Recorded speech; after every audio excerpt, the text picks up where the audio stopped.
الحمدللہ رب العالمین، الصلاۃ والسلام علی رسولہ النبی الکریم وعلی آلہ واصحابہ اجمعین۔ الحمدللہ الذی ہدانا لہذا وما کنا لنہتدی لولا ان ہدانا اللہ۔ رب اشرح لی صدری ویسر لی امری واحلل عقدۃ من لسانی یفقہوا قولی، آمین یا رب العالمین۔ ہم نے بڑا ہی اہم ٹاپک، اور وہ ہے تقسیم وراثت، اور اگر اس پہ ٹھیک ٹھیک عمل نہ ہو اور ملک میں اس کے برخلاف عمل ہو رہا ہو تو بڑے سارے مسائل پیدا ہوتے ہیں۔ عدالتوں میں بہت بڑی پرسنٹیج ان کیسز کی ہوتی ہے جو اس غلط تقسیم وراثت کے نتیجے میں ہوتے ہیں، اور اس کی تفصیل ہم نے پڑھ لی ہے۔ اور آیت 11 اور 12 سورہ نساء کی یہ دو آیتیں ہیں جو ان قریبی یا قریب ترین رشتہ دار جو جائیداد میں وراثت میں حصہ پاتے ہیں وہ کون ہیں، میں نے آپ کو لکھوا دیا تھا، پھر چیک کر لیں۔ ایک ہے حق والدیت کے اعتبار سے، اور حق والدیت جو ہے وہ ماں باپ حصہ دار ہوتے ہیں کیونکہ وہ والدین ہیں، لہٰذا اگر کوئی ان کی اولاد میں سے مر جائے، بیٹی بیٹا، تو وہ پھر وارث ٹھہرتے ہیں۔ حق والدیت یعنی بیٹے اور بیٹیاں جو ہیں وہ شامل ہوتے ہیں، اس لیے کہ وہ اپنی ولدیت کے حق کی بنا پر جو ہے وہ وراثت میں حصہ پاتے ہیں۔ اسی طرح میاں بیوی دونوں، اگر میاں مر جائے تو بیوی ضرور حصہ پاتی ہے، اور بیوی مر جائے تو میاں حصہ پاتا ہے۔ یہ حق زوجیت کی وجہ سے، کیونکہ ان آپس میں ان کی شادی ہوئی ہے، اس وجہ سے۔ اور حق اخوت وہ کیا ہے؟ بہن بھائی کا وارث ہوگا، بھائی کی بہن وارث ہوگی، کیوں؟ وہ آپس میں بہن بھائی ہیں۔ تو یہ چار جو ہیں یہ طے کرتے ہیں کہ چار حقوق: والدیت، ولدیت، زوجیت اور اخوت۔ اور اس طرح قرآن نے ان آیت 11 اور 12 میں سورہ نساء کی ان لوگوں کو جو ہے وہ حق دیا ہے۔ اچھا، اب آپ نے پوری طرح سمجھ لیا، اگر کوئی سوال ہو تو پھر آپ کو موقع کر سکتے ہیں آیت 11 اور 12 کے حوالے سے۔ اگر وہاں کوئی سوال نہیں ہے تو آیت 13 میں چلتے ہیں، اور اب ذرا آپ بڑے غور سے دیکھیے۔ اچھا، آپ کا کوئی سوال نہیں ہے؟ اگر نہیں ہے تو میرے ایک سوال کا جواب دیں۔ یہ جو آیت نمبر 12 میں لکھا ہے وَإِنْ كَانَ رَجُلٌ يُورِثُ كَلَالَةً أَوْ امْرَأَةٌ وَلَهُ أَخٌ أَوْ أُخْتٌ فَلِكُلِّ وَاحِدٍ مِّنْهُمَا السُّدُسُ فَإِنْ كَانُوا أَكْثَرَ مِنْ ذَلِكَ فَهُمْ شُرَكَاءُ فِي الثُّلُثِ مِنْ بَعْدِ وَصِيَّةٍ يُوصِي بِهَا أَوْ دَيْنٍ غَيْرَ مُضَارٍ۔ یہ غیر مضار کا مطلب کیا ہے؟ آپ نے کوئی سوال نہیں کیا، اب میرے سوال کا جواب دینا ہوگا آپ کو۔ جی، یہ غیر مضار کیا چیز ہے؟ جلدی بتائیں۔ سر جی، وہ جو قرض آپ نے بتائی تھی کہ قرض کی چھان بین کر کے کہ وہ سچ کہہ رہا ہے بندہ یا جھوٹ معلوم کر لینا چاہیے۔ نہیں نہیں نہیں نہیں نہیں، یہی تو آپ لوگ واپس جب ہوم ورک دیتا ہوں نہ پڑھتے ہیں اور نہ سوال کرتے ہیں، کورے کے کورے رہ جائیں گے آپ۔ یہ بڑا اہم ہے مسئلہ۔ غیر مضار بشرطے کہ وہ ضرر رساں نہ ہوں، نقصان دہ نہ ہوں۔ کیا چیز نقصان دہ نہ ہو بلا؟ جلدی بتائیں۔ کسی وارث کو اس سے حق سے جی محروم کر، وصیت کے ذریعے کسی وارث کو اس اب کے حق سے محروم کرنا۔ سر وصیت قرآن و سنت کے مطابق کیجئے، اس میں کوئی کمی نہ کیجئے۔ دیکھیں یہ آپ لوگ بڑی سستیاں کر رہے ہیں۔ خالد صاحب آپ کا جواب بالکل غلط ہے۔ اگر آیت کو پڑھیں تو پیچھے لکھا ہے کہ ایک تو وصیت ہے اور ایک قرض ہے، اور اس کے آگے یہ غیر مضار ہے۔ تو جب میں آپ سے کہتا ہوں کہ نقصان دہ کیا ہو سکتی ہے، غلط وصیت ہو سکتی ہے اور غلط قرض ہو سکتا ہے۔ کیوں نہیں بتاتے آپ؟ اچھا، اب وصیت میں ضرر رسانی کیا ہے؟ بڑے غور سے لکھیں، آپ لکھ لیں تاکہ آپ کے پاس دوبارہ دیکھنا ہو تو آپ نوٹ لکھ لیں اپنے۔ وصیت میں ضرر رسانی ایسی ہے کہ آپ ایسے طور وصیت کر جائے مرنے والا جس سے مستحق رشتہ داروں کے حقوق تلف ہوتے ہوں۔ غلط وصیت اس نے کر دی، اور وصیت کرنے کا اس کا مقصد یہ تھا کہ فلاں فلاں رشتہ دار جو ہے وہ وراثت سے آؤٹ ہو جائے گا، تو اس نے وصیت میں ڈنڈی ماری۔ یہ ہے وصیت کی ضرر رسانی جو اس کے ورثاء کو پہنچ سکتی ہے۔ کوئی سوال؟ اچھا، یہ تو وصیت میں ضرر رسانی ہوئی نا، قرض میں ضرر رسانی کیا ہے؟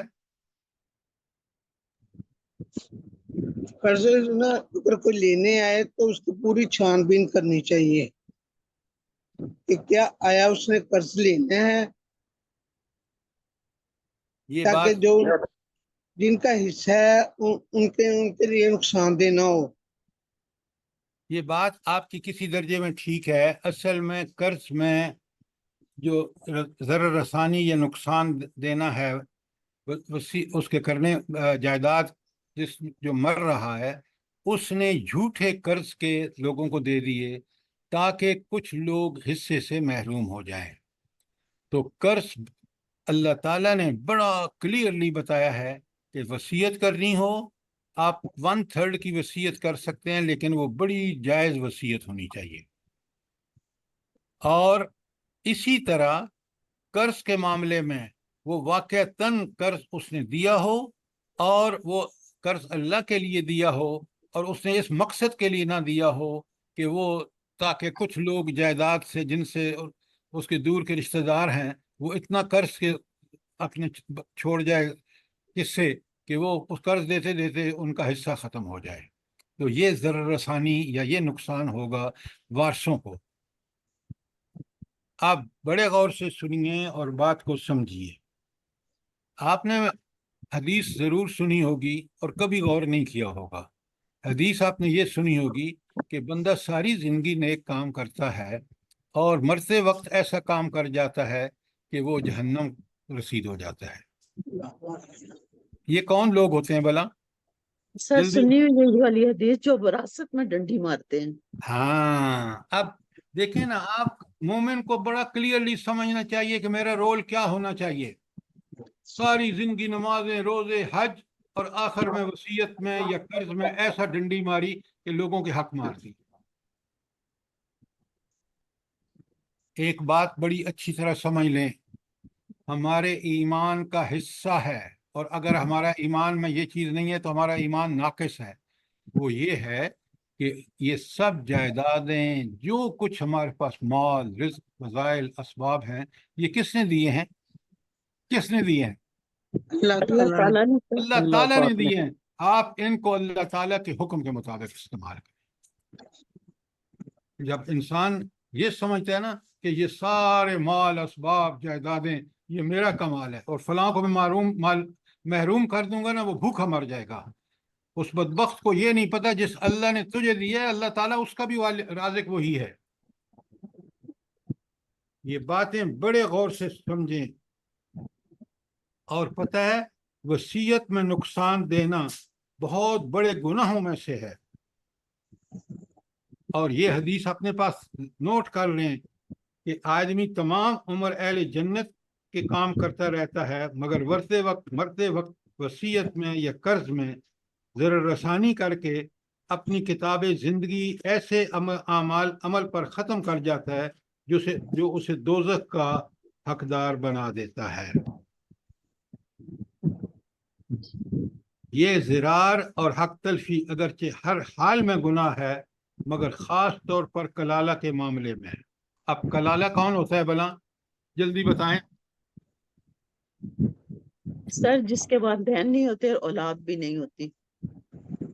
ڈاکٹر صاحب آپ ذرا چپ رہا کریں نا، تاکہ مجھے پتہ چلے کہ لوگ سمجھ بھی رہے ہیں یا نہیں۔ دیکھیں نا کتنا اہم ایشو ہے، کتنا وقت ہم لگا رہے ہیں، آپ لوگ کتنا وقت لگا رہے ہیں۔ خدا کے لیے سمجھیں، سوال کریں۔ آپ 2 چھٹیاں تھی، سب بھول بھلا کے آ گئے سوائے چند لوگوں کے۔ دیکھیں نا، آپ اللہ تعالیٰ کا شکر ادا کریں کہ ہمیں موقع مل رہا ہے، ہم قرآن کو سمجھ رہے ہیں۔ شکر الحمدللہ۔ اچھا، کلالہ اس شخص کو کہتے ہیں جو نہ تو اس کے ماں باپ ہوں نہ اس کی اولاد ہو۔ اب ظاہر ہے جب یہ مرے گا تو اس کی جائیداد تقسیم ہوگی۔ اس کی تقسیم کا جو سلسلہ ہے وہ پہلے تو آیا ہے آیت 12 کے آخر میں پھر پڑھ رہا ہوں، اور آپ ذرا مجھے بتائیں اس کا مفہوم، کیونکہ میں سمجھا چکا ہوں آپ کو۔ وَإِنْ كَانَ رَجُلٌ يُورِثُ كَلَالَةً، اگر مرد یا عورت جس کی میراث تقسیم طلب ہے، بے اولاد بھی ہو اور اس کے ماں باپ بھی نہ ہو۔ اچھا، اب امرتن یعنی مرد ہو یا عورت ہو، وَلَهُ أَخٌ أَوْ أُخْتٌ، اور اس کے موجود ہوں بہن بھی اور بھائی بھی، فَلِكُلِّ وَاحِدٍ مِّنْهُمُ السُّدُسُ، تو بہن بھائیوں کے لیے 1/6 حصہ ہے۔ 1/6 بھائی کو ملے گا، 1/6 بہن کو ملے گا، برابر ملے گا۔ اچھا، یہ کون سے بہن بھائی ہیں؟ کلالہ بندے کے بہن بھائی ہیں جس کے ماں باپ بھی نہیں اور میڈم بچے بھی نہیں۔ آپ بالکل وہ بات کر رہی ہیں جس شخص نے قرآن کو دیکھا بھی نہیں۔ آپ تو قرآن کے طالب علم ہیں۔ یہ اخیائی بہن بھائی ہیں، سگے بہن بھائیوں کی بات نہیں ہو رہی۔ اخیافی سر جی، جی، اخیافی بہن بھائی، اخیائی۔ اخیافی سر جی۔ اچھا، کون سے ہوتے ہیں یہ بلا؟ سر سر باپ جی ایک جن کی ہوتا ہے۔ مائیں، سر جی جلدی جن کی بتائیں۔ جو مائیں ہیں وہ ایک ہی ہوتی ہیں، باپ مختلف ہوتے ہیں۔ باپ مختلف ہوتے ہیں۔ اب دیکھیں نا، میں سر پیٹ لوں کہ آپ لوگوں نے یہ پڑھا چکا ہوں، پوچھ چکا ہوں کہ کوئی سوال ہے، نہ آپ نے سوال پوچھا نہ آپ جواب دینے میں آپ۔ تو یہ وہ بہن بھائی ہیں جن کا باپ ایک ہے اور مائیں مختلف ہیں۔ یہ ان کے حصے کی بات ہو رہی ہے کہ کلالہ سگے بہن بھائی نہیں ہیں۔ سگے بہن بھائی کا ذکر کہاں آئے گا؟ جی 176 آیت کے اندر آخر میں۔ 176 میں آئے گا، بالکل آخر میں۔ تو یہ ان بہن بھائیوں کا ذکر ہے جو اخیائی ہیں، اور اس میں بتا دیا گیا کہ اگر وہ بہن، اگر ایک بہن اور ایک بھائی ہے تو ان کو 1/6 حصہ ملے گا، اور اگر پھر فرمایا فَإِنْ كَانُوا أَكْثَرَ مِنْ ذَلِكَ فَهُمْ شُرَكَاءُ فِي الثُّلُثِ، اور اگر جو بہن بھائی ہیں وہ 2 یا 2 سے زیادہ ہوں تو 1/3 میں سب برابر کے شریک ہوں گے۔ برابر کے مطلب کیا ہے؟ بہن کو بھی وہی حصہ ملے گا جو بھائی کو ملے گا، یہ ہے برابر کے شریک۔ اور پھر من بعد وصیۃ یوصی بہا او دین غیر مضار۔ اب غیر مضار کا میں نے تفصیل سے آپ کو بتا دیا ہے، اور وہ حدیث بھی بتا دی ہے آپ کو کہ 1 نمبر 1 پہلی حدیث بتایا کہ یہ گناہ کبیرہ ہے، اس میں کوئی گڑبڑ کرنا، چاہے وصیت میں کرے، نقصان پہنچائے وارثوں کو، یا قرض کے حالت میں۔ اور دوسری حدیث جو نبی کریم صلی اللہ علیہ وآلہ وسلم نے فرمایا کہ انسان ساری زندگی اہل جنت جیسے کام کرتا ہے اور مرتے وقت ایک ایسا کام کر جاتا ہے کہ وہ جہنم کو پہنچ جاتا ہے۔ کوئی سوال یہاں تک؟ سر جی ایک اللاتی بہن بھائی جو ہے وہ باپ کی طرف سے سگے، یہ بھی پوائنٹ ہے۔ آپ کو بات اتنی جب میں نے بتا دی نا، آپ کو اللاتی اور اس کے چکر میں نہ پڑے۔ یہ وہ بہن بھائی ہیں جن کا باپ ایک ہے اور مائیں مختلف ہے۔ بات سمجھ آ گئی ہے؟ جی جی اچھا، اب اور کوئی سوال؟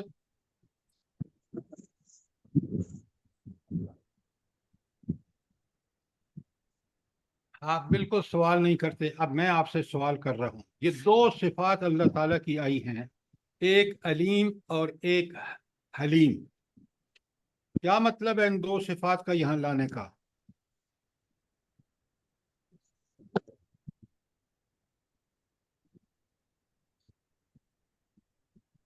جلدی بتائیں۔ اگر اللہ تعالیٰ کی یہ صفات نہیں سمجھی نا، تو آپ کو یہ جو احکام پیچھے آئے ہیں ان احکام کی حکمت کبھی سمجھ نہیں آ سکتی۔ سر جی، علیم ہستی کہ تم کیا وصیت کو ٹھیک ٹھیک جو ہے وہ اس کی تقسیم کر رہے ہو، اور حلیم ہستی کہ وہ بہت حلم والا ہے جو یہ حکم دے رہا ہے تمہیں تمہارے کیا اوپر۔ پھر بتائیں۔ جی علیم ہستی سر جی کہ وہ تم وصیت کی صحیح سے تقسیم کر رہے ہو کہ نہیں، وہ جانتا ہے اس بات کو، اور حلیم ہستی ہے کہ اس کا یہ حکم دے۔ سب سے پہلے علیم ہے، اس کا حکم، اس کے وہ علم جو خود علم کا سرچشمہ ہے، اس نے علیم نے یہ حکم دیا، یہ بالکل ٹھیک ٹھیک حکم ہے۔ پہلی بات جس کو آپ نگلیکٹ کر رہے ہیں۔ نمبر دو، آپ کی دوسری بات کہ وہ ہستی جس نیت سے یہ تم تقسیم کر رہے ہو، جو اس میں ڈنڈیاں مار رہے ہو، وہ سب اس کو علم ہے۔ جب اس کے پاس پہنچو گے وہ تم سے حساب لے۔ اب بات سمجھ آئیں گی نہیں؟ جی جی سر۔ ایک ایک لفظ پہ برائے مہربانی غور کریں۔ قرآن اللہ کی عظیم نعمت ہے۔ حلیم کا بتائیں کیا مطلب؟ علیم تو سمجھ آ گیا کہ جس نے یہ حکم دیے ہیں، یہ تقسیم کا سارا اس نے مقرر کیا ہے قانون، وہ علیم ہے۔ اس نے اپنے علم کی بنیاد پر یہ ایسی قانون بنایا ہے جو ہر قسم کے نقص سے پاک ہے۔ یہ ہے علیم کا ایک مطلب۔ دوسرا، یاد رکھو تم نے جا کے اس کے سامنے حساب دینا ہے، وہ سب جانتا ہے تم کس طرح یہ کر رہے ہو، کس نیت سے کر رہے ہو، کیا دھوکہ دہی کر رہے ہو۔ حلیم کا کیا مطلب ہے؟ وہ سب کچھ جانتا ہے، اسی کے لا حکم حول سے ولا حول ولا قوت الا باللہ العلی العظیم۔ کچھ حلیم کا لگا مطلب آپ کی نیت سے یہ کام کر رہے ہیں، اس کے سامنے آپ نے ایک دن جانا ہے، اور جو جس نیت سے آپ کر رہے ہیں وہ خوب اس سے جانتا ہے۔ نہیں نہیں نہیں نہیں نہیں، بالکل نہیں۔ سر حلیم ہے کہ وہ بڑا بردبار ہے، اور وہ سارے اپنے وراثت والے بندوں کا حصہ جو اس نے دیا ہوا ہے، وہ اس کا حق ادا کرنے میں اللہ کا ہی حق ہے کہ وہ اللہ اپنے ورثہ کے۔ بالکل غلط، بالکل غلط، یہ سب تکے بازی ہے۔ حلیم بردبار یا نرم ہوئی کہ ایسی ہستی ہے کہ جو درگزر کر دیتی ہے بہت ساری چیزوں کو۔ پہلے تو یہ سمجھیں۔ دیکھیں، آپ اللہ تعالیٰ کی صفات کو پوری طرح سمجھیں، پھر آپ کو مزہ آئے گا کہ جس شخص نے دنیا میں ہمیں پیدا کیا ہے وہ کن صفات کا مالک ہے۔ علم آپ نے دیکھا، ہر قانون اس کا 16 آنے ہے، ٹھیک ہے، بالکل پرفیکٹ ہے۔ اور حلیم وہ انتہائی نرم خو ہے، وہ بردبار ہے، وہ غلطیوں سے درگزر کرتا ہے، لیکن اس کا یہ مطلب نہیں کہ وہ اس کے قانون کی خلاف ورزی کرو گے تو وہ تمہیں پکڑے گا نہیں۔ وہ ضرور پکڑے گا، لیکن وہ ہے آخرت میں، جب فیصلہ ہوگا تمہارے مجموعی اعمال کا اللہ کے سامنے، تو پھر وہاں وہ اس کی جو ہے وہ گرفت میں جب تم آؤ گے، تو پھر وہ ایسی ہستی ہے کہ وہ ہر عدل و انصاف کے ہر تقاضے کو پورے کرے گی۔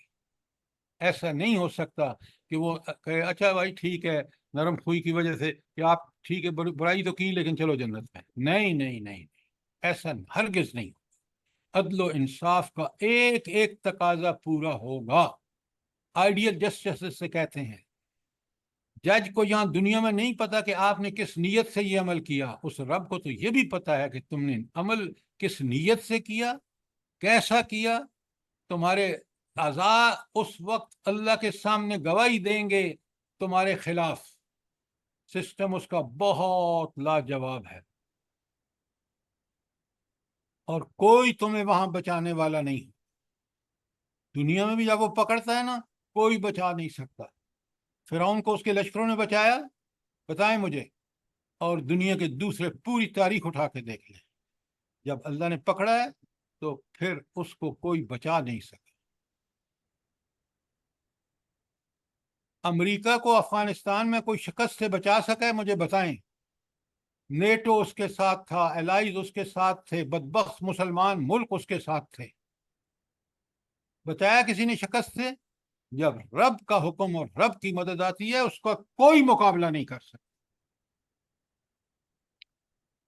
قرآن کو پڑھیں تو سمجھ کے پڑھیں، ایک ایک آیت اور ایک ایک لفظ اور اللہ کی ایک ایک صفت پڑھ کے انسان کا دل و دماغ ہل جاتا ہے۔ آیت 12 کے بارے میں کوئی سوال؟ اب ذرا آئیے آیت 13 پر۔ آپ کو اچھی طرح پتہ چل گیا کہ رب العالمین نے یہ فیصلہ کر کے کہ وراثت میں کون حقدار ہوں گے، کتنے حقدار ہوں گے، اس کے بعد بتایا تلک حدود اللہ۔ آیت 13 پڑھ رہا ہوں، بسم اللہ الرحمن الرحیم۔ تلک حدود اللہ، یہ اللہ تعالیٰ کی مقرر کی ہوئی حدیں ہیں۔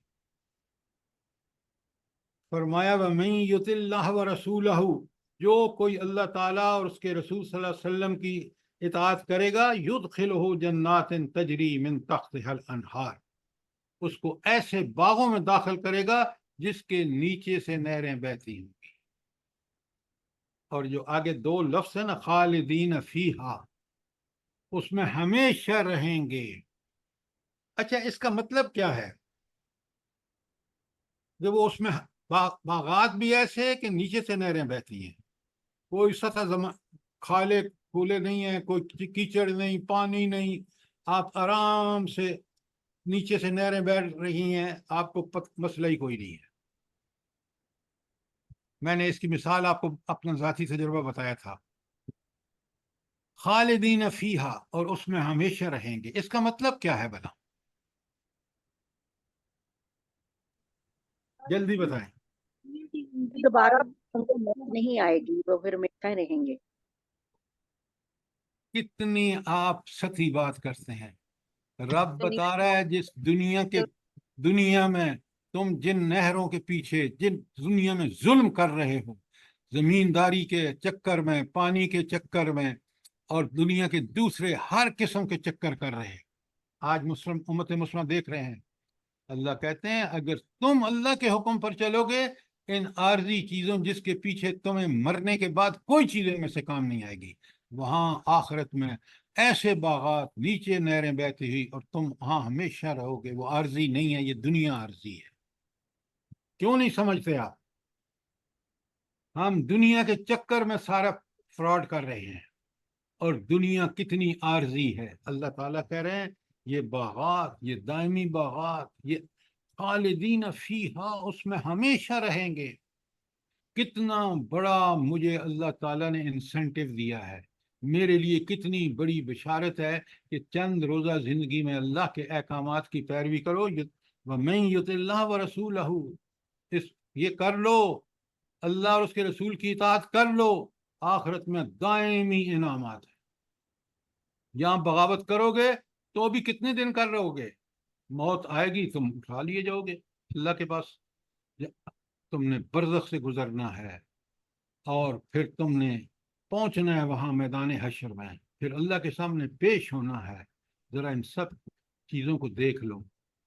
اور آزادی تمہیں اللہ نے دی ہے، جو دنیا میں چاہو کرو، برے کام کرنا چاہتے ہو کر لو، جاؤ گے اس کے پاس۔ اور اگر اللہ اور اس کے رسول کی اطاعت کی، یہ ہیں وہ انعامات۔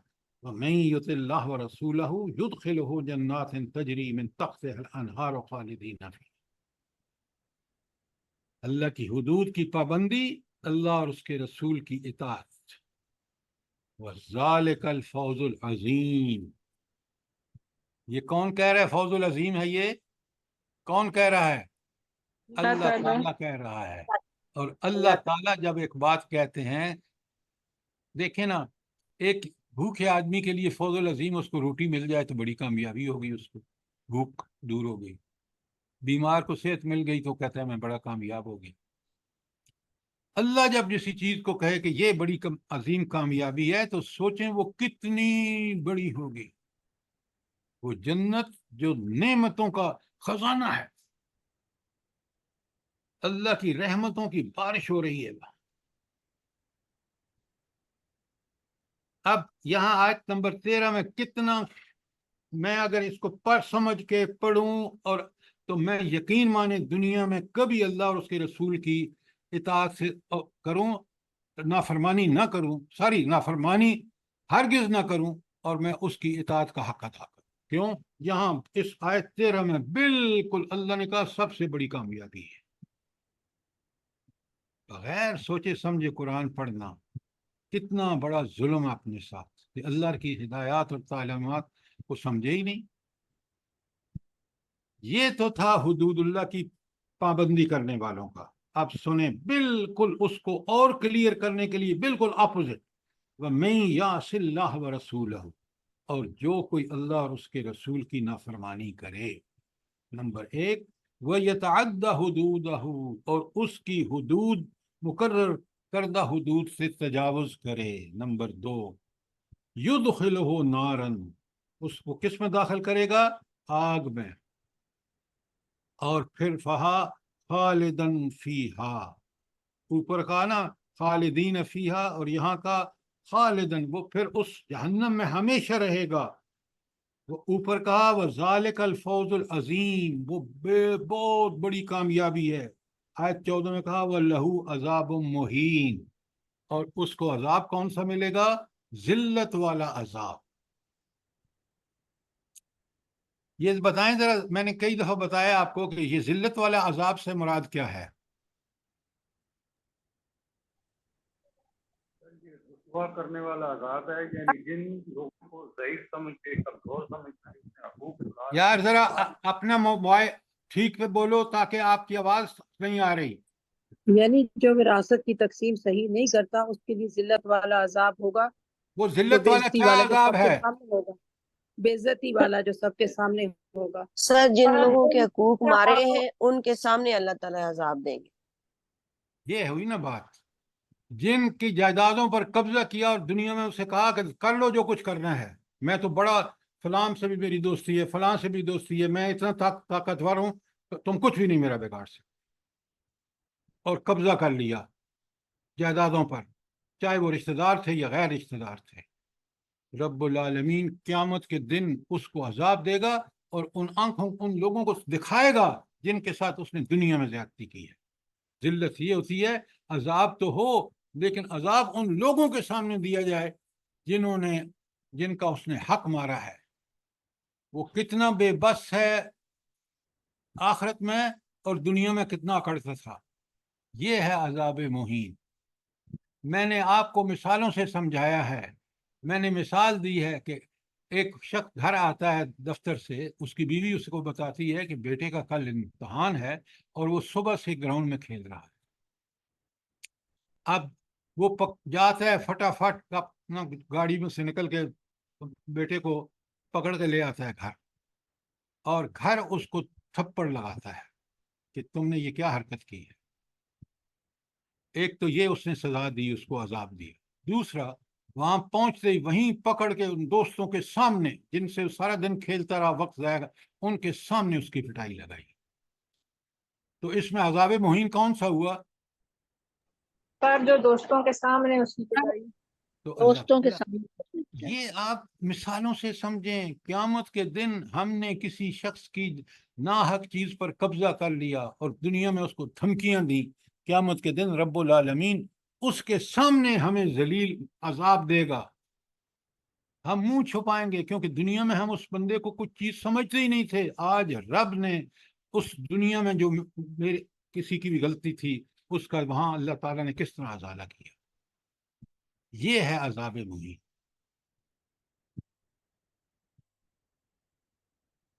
اچھا، قرآن میں 3 عذابوں کا ذکر ہے. آپ لوگ خدا کے لیے ان چیزوں کو سمجھیں، اس لیے کہ ان کو سمجھنے کے بعد ہمیں پتہ چلتا ہے کہ وہاں کی زندگی، نافرمانی دنیا میں کتنی خوفناک چیز ہے. اب دیکھیں نا، آج 13 میں ابھی اوپر نے دیکھا آپ نے کہ اطاعت رسول اور اطاعت الہی کتنا بڑی کامیابی ہے. تو بندہ کہتا ہے میں تو دنیا میں کبھی بھی اللہ اور اس کے رسول کی نافرمانی نہیں کروں گا، میں تو کبھی بھی اس کی ہدایت جو حدود ہیں ان کو کبھی ان سے تجاوز نہیں کروں گا. یہ بندہ ارادہ کرتا ہے کہ نہیں کرتا؟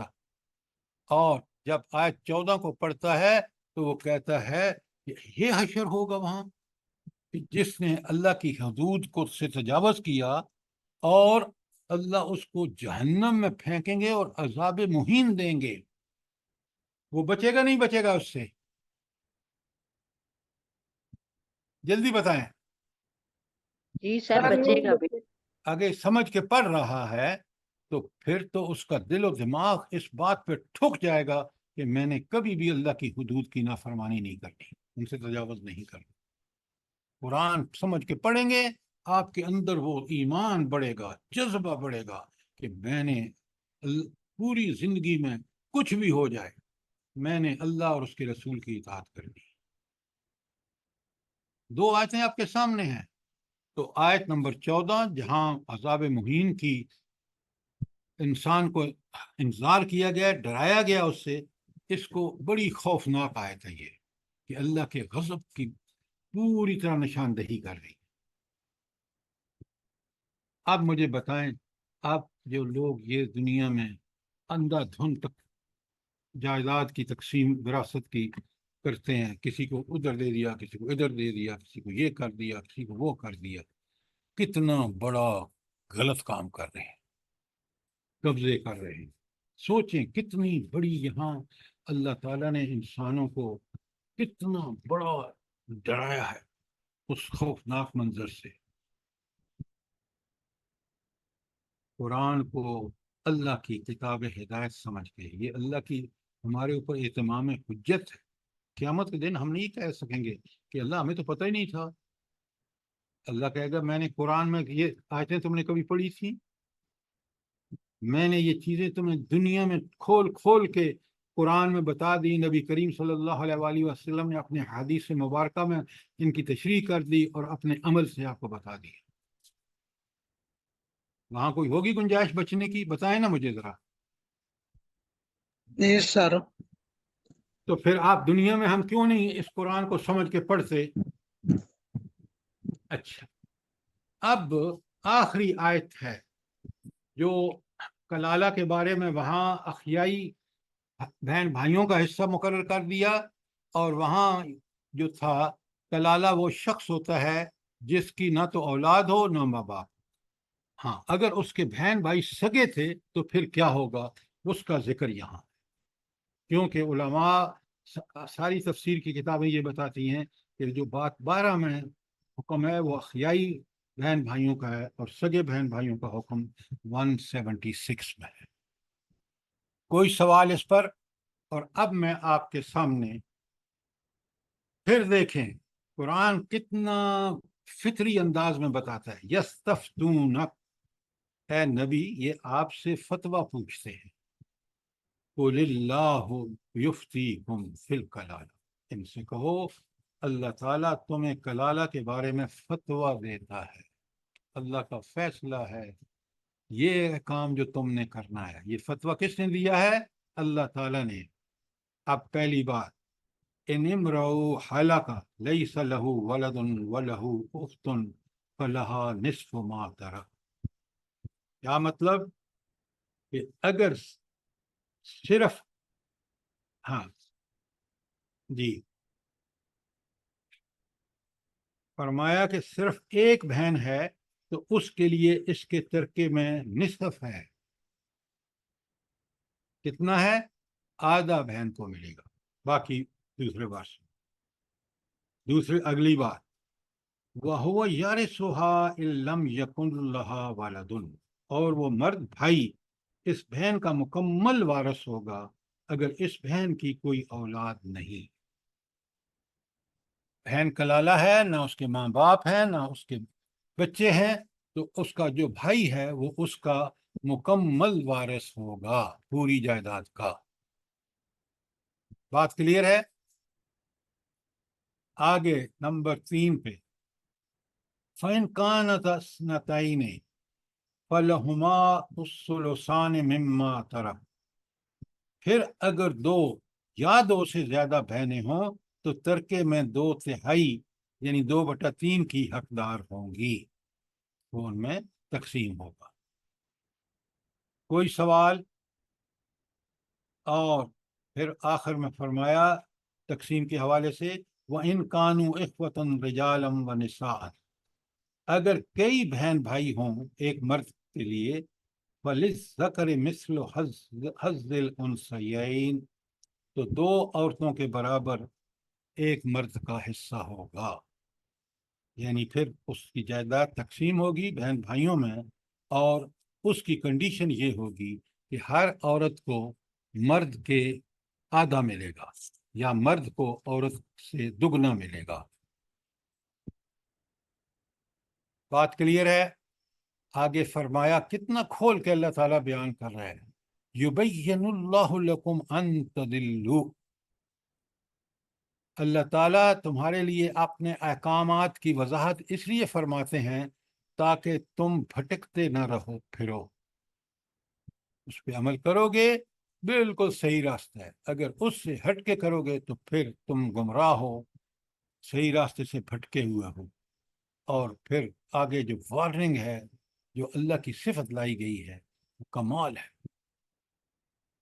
واللہ بکل شیء علیم، اللہ ہر چیز سے واقف ہے، جو بھی تم کر رہے ہو، تمہارے اس عمل کس نیت سے کیا، کیسے کیا، ٹھیک کیا، غلط کیا، مائکرو ڈیٹیل میں اس کے پاس علم ہے، وہ ہر چیز کو بڑی باریک بینی سے جانتا ہے، اور جب اس کے پاس پہنچو گے نا تو وہ تمہارا حساب لے لے گا، حساب عین عدل و انصاف کے مطابق ہوگا۔ تو آپ نے دیکھا کہ یہ جائیداد کی تقسیم پوری طرح میں نے آپ کے سامنے کھول کے بیان کی ہے، اور آپ بہت کیئرفل رہیں، دوسروں کو بھی بتائیں کہ اصل چیز آخرت ہے، اصل کامیابی آخرت کی کامیابی ہے۔ یہ دنیا کے اسباب جو تم دوسروں کی چیزیں قبضے میں کرتے ہو، فراڈ کرتے ہو، یہ صرف دنیا کے چند روزہ کے لیے ہے، آخرت وہاں خالدین فیہا، اس جنت نعمت بھری جنتوں میں ابدی زندگی ہے، اس کو حاصل کرو۔ اسی لیے اللہ نے تمہیں دنیا میں بھیجا ہے، اسی لیے اللہ نے تمہیں اختیار دیا ہے کہ چاہو تو برائی کرو، چاہے تو نیکی کرو، دونوں کے نتائج تمہیں وہاں پتہ چلے۔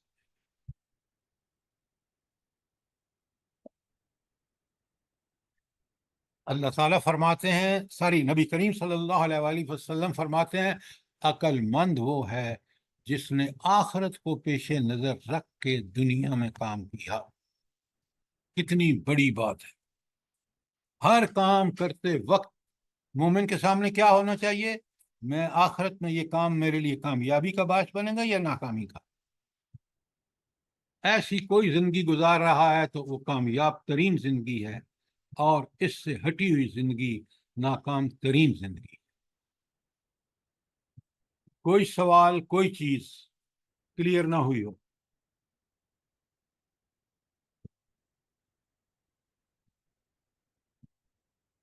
سر جی ایک سوال ہے کہ یہ جو حصے ہیں یہ وہی ہیں جیسے والد کی طرف سے اس کی اولاد کو ملتے ہیں بہن بھائیوں کو، یہ اسی طرح کی ڈسٹریبیوشن ہوگی؟ بھائی سنیں، والد مرا ہے تو حصے کس کو جائیں گے؟ اس کی بیوی زندہ ہے، اس کو جائیں گے، اس کے بچے بچیوں کو جائیں گے۔ اسی طرح بھائی مرا ہے تو اس کا حصہ والدین کو بھی جائے گا۔